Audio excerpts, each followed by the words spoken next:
Have you ever wondered where Valentine's Day cards came from? You know, the little folded pieces of paper with hearts and cheesy poems that we exchange every February 14th? The story is way more dramatic than you might think. It involves a French royal, a bloody battle, a 25-year-long prison sentence, and a whole lot of lonely poetry. This isn't just about a holiday. It's about how a desperate, lovelorn prisoner accidentally invented a tradition that would last for centuries. So let's rewind the clock. Way, way back. Before we had candy hearts and overpriced bouquets, Valentine's Day was tied to a Roman festival and a couple of Christian saints named Valentine. It was kind of a big, confusing historical mix. For a long time, it wasn't really about romantic love at all. But in the late 1300s, writers like Geoffrey Chaucer, the guy who wrote the Canterbury Tales, started linking St. Valentine's Day with the idea of courtly love. He wrote a poem about birds choosing their mates on this day, and the idea just took off. Suddenly, the fancy lords and ladies of Europe's courts started thinking of February 14th as a day for romance. But it was still very much a high society thing. No cards, no gifts, just maybe a nice poem or a song if you were trying to impress someone. Now let's jump forward to the year 1415. This is where our main character enters the story. Meet Charles, the Duke of Orléans. He was a French nobleman, a nephew to the King of France, and a pretty important guy. He was also a husband and a poet. Life was good, but 1415 was a disastrous year for France. The 100 Years' War with England was raging, and on October 25th, the infamous Battle of Agincourt took place. It was a complete and utter catastrophe for the French. The English army, though outnumbered, crushed the French knights. And right there in the middle of the mud and chaos, Charles was captured. He was just 21 years old. Instead of being held for a quick ransom, the English king, Henry V, decided to lock him up and throw away the key. Charles was taken across the English Channel and imprisoned in the Tower of London. He had no idea then, but he wouldn't see his home country again for 25 years. Imagine that! You're a young, wealthy duke one day, and the next, you're a prisoner in a cold, damp tower in a foreign country. Charles was moved from castle to castle over the years, but his life was one of total isolation. He was separated from his family, his friends, and his wife, Bonne of Armagnac. This is where the story gets really interesting. What do you do when you're locked away with nothing but time on your hands? Well, if you're Charles, you write? You write a lot. Poetry became his escape, his way of processing his grief, his loneliness, and his longing for his wife and his home. He poured all of his emotions onto paper. Over his 2.5 decades in captivity, he wrote over 60 poems specifically about love and loneliness, many of them addressed to his wife. And it's in one of these poems that we find the very first recorded use of the word Valentine in its modern sense, as a person you love. In a poem from that period, he calls his wife his very gentle Valentine.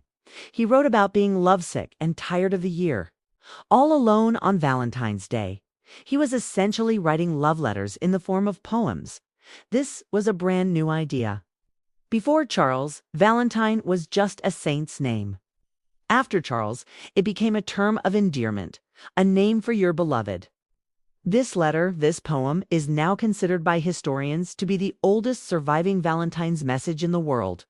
You can actually see it today, preserved in the British Library in London. It's written in medieval French on old fragile paper. When you look at it, you're looking at the heartbreak of a man separated from everyone he loved, who channeled his feelings into art. He had no idea that his private words of longing would one day spark a global tradition.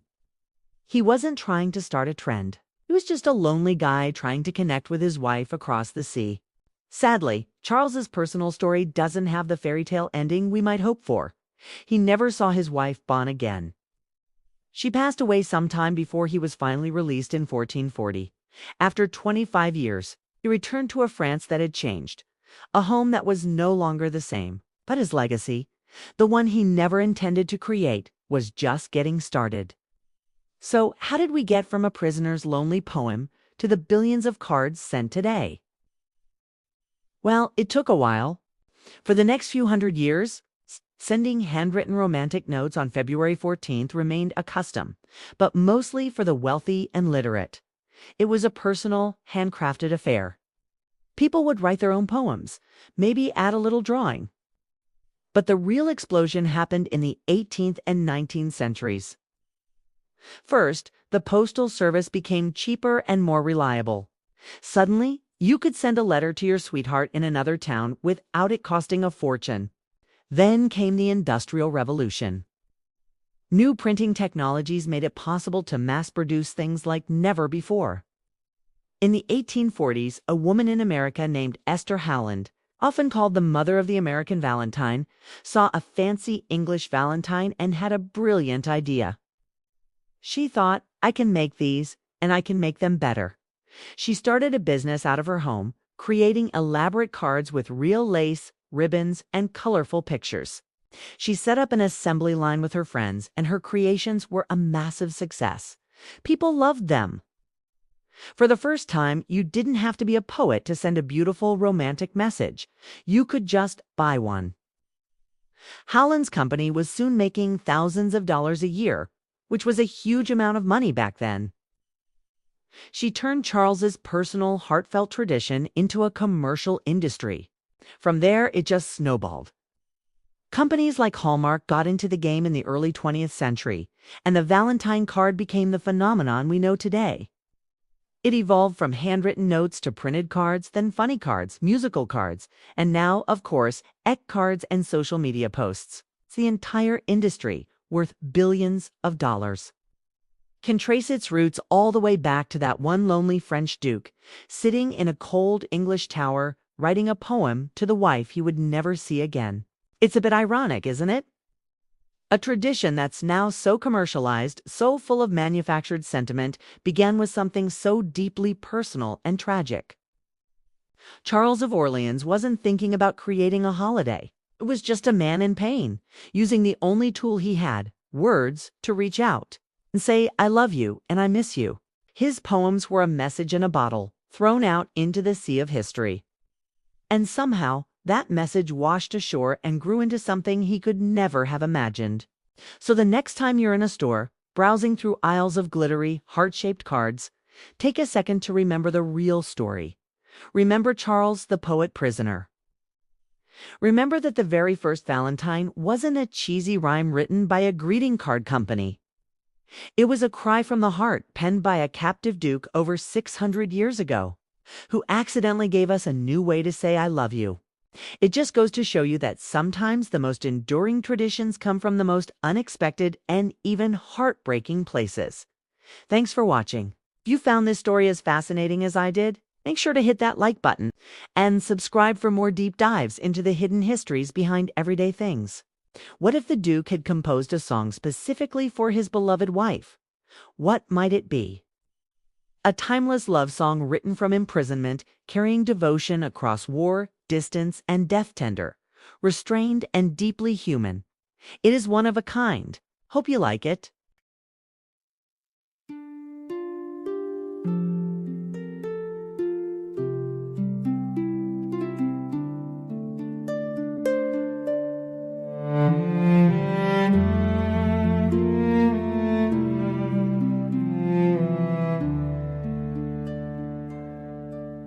The frost has kissed the window pane again. I count the starlight days since I held you then. 25 winters or 25 lives, each one colder, yet your light still survives. I dream your hands, warm as spring wheat, unraveling my chains with every heartbeat. The dawn returns and stone replaces skin. am left with ink, and you within. Oh, my gentle Valentine, you are the sun behind my prison line. I write your name where only grief can tread on parchment thin, yet strong enough to thread through English walls, through time, through endless nights, to find you, love, in dreams or death's soft light. It's you I dream of in my bed.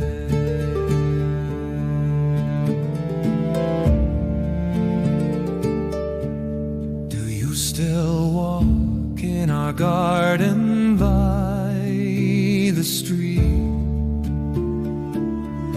Does the lavender bow when you pass serene, or has the world gone gray without your grace, as mine has since they stole me from your face? I send you poems like birds with broken wings. They cannot fly, yet still their hearts take wing. One bears these words, I love you, plain and true. Not for the feast day, but because I do. My gentle Valentine, no crown, no sword, just your name divine. Let kings forget my wars, my blood, my name, but let love keep this truth. I burned for you in flame.